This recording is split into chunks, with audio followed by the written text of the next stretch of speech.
ان کی میزبانی میں ہماری میٹنگ ہوئی ہے اور اس کا موضوع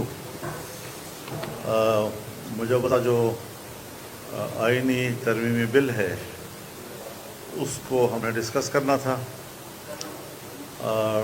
طویل بحث تمہیز کے بعد میں اتنا تو کہہ سکتا ہوں کہ ہم دو پارٹیوں کا ڈرافٹ پر اتفاق ہو گیا ہے. لیکن چونکہ ہم نے کل میاں نواز شریف صاحب سے بھی ملاقات کرنی ہے اور ہم یہ چاہیں گے کہ ان کا بھی اتفاق رائے حاصل کیا جا سکے.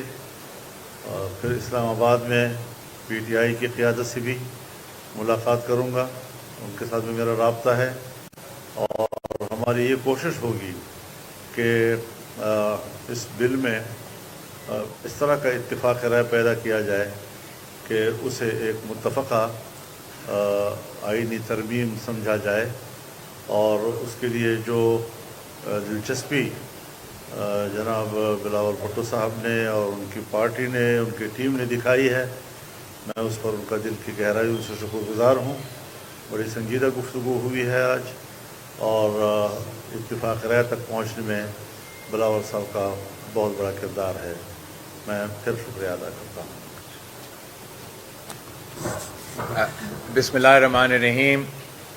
ہم مولانا فضل الرحمان صاحب کے اور ان کی پوری ٹیم کے شکر گزار ہیں. نہ صرف یہاں بلاول ہاؤس میں ہم آپ کے سامنے موجود ہیں, مگر کوئی اس بات سے انکار نہیں کر سکتا کہ جب بھی اس ملک میں کامیاب آئین سازی ہوا ہے تو سب سے بڑا رول جے یو آئی اور پاکستان پیپلز پارٹی کر رہا ہے.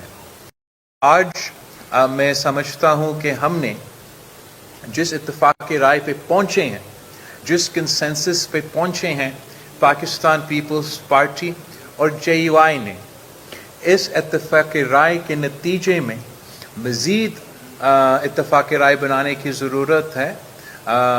کل انشاءاللہ تعالی میاں محمد نواز شریف رائیونڈ میں مولانا فضل الرحمان صاحب بھی مل رہا ہے.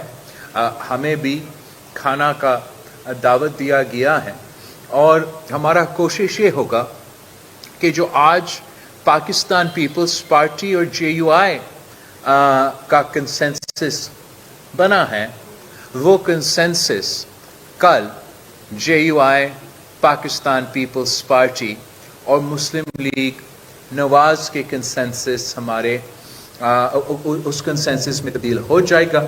اور مولانا فضل الرحمان صاحب کے یہ خواہش ہے, یہ کوشش ہے کہ یہ کنسنسس نہ صرف پاکستان پیپلز پارٹی اور مسلم لیگ نواز اور جے یو آئی اور اتحادی جماعتوں تک محدود ہو, مگر ان کا یہ خواہش ہے کہ یہ اتفاق رائے پاکستان تحریک انصاف اور باقی اپوزیشن میں بیٹھے ہوئے جماعتیں بھی اس اتفاق رائے میں شامل ہو